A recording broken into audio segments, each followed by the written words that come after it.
how do demons exist and how do they multiply in their well-being? May I answer it this way? Nothing will exist unless God caused it to exist. The existence of everything depends upon the Lord. Nothing will exist save from His permission. Let us read in the book of Acts, chapter 17, verse 24. God that made the world and all things therein, seeing that He is Lord of heaven and earth, dwelleth not in temples made with hands. So the Bible tells us that it is God that made the world and all the things therein. The world there, in the Greek language that was used in the Bible, is cosmos. God made the cosmos and all the things therein. The word cosmos implies the whole of the universe. Cosmos figuratively means orderly arrangement. The cosmos being mentioned there is the entire universe. So everything that exists in the entire universe was created by God.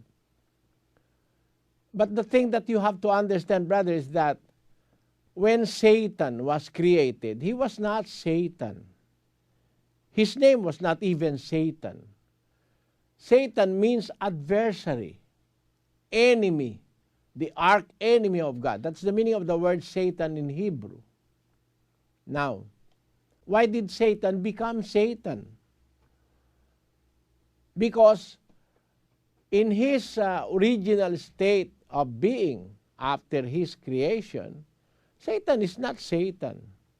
Let us read in the book of Isaiah chapter 14, verses 12 to 14. How art thou fallen from heaven, O Lucifer, son of the morning?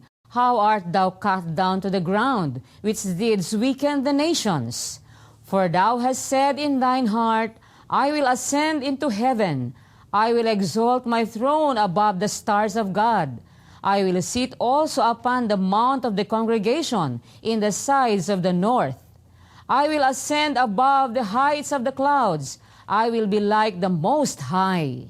So, when he was created, he is an angel. That is a cherub.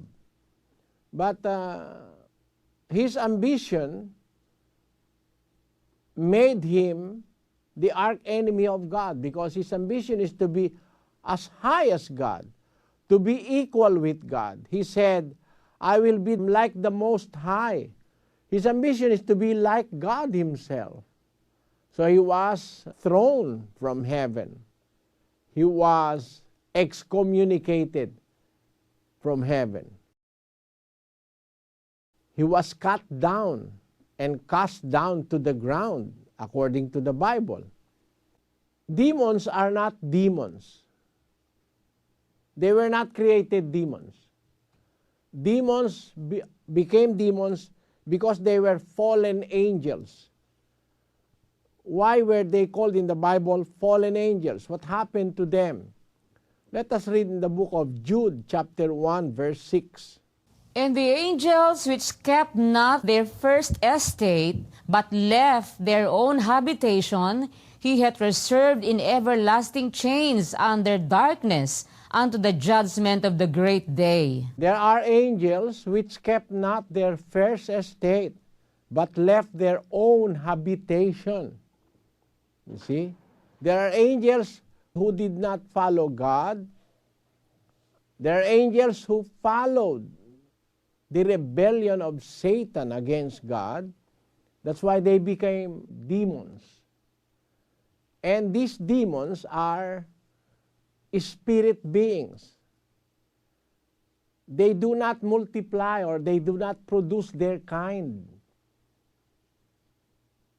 Maybe demons are added to the present number of demons because there are angels who are converted to rebel against God also. But they do not multiply as human beings multiply. Let us read. In the book of Revelation 16:14, it says, For they are the spirits of devils, working miracles, which go forth unto the kings of the earth and of the whole world, to gather them to the battle of that great day of God Almighty. These are spirit of devils. They are spirit beings. Angels are spirit beings. They do not multiply to add more to their number, no. They just turn to be demons and devils. Why? Because there are angels that are being converted by Satan to rebel against God. These are presumptuous angels. These are angels who are trying to have their own dominion aside from what is permitted by God for them to do. So they become demons. They do not multiply, brother. May I reiterate that? They do not multiply as you think, but they just become demons or demons because of their former state of being are angels, angels of God, but they turned out to be angels of Satan because of their disobedience to the Lord. So they are not multiplying as human beings do multiply. That is my answer to that question.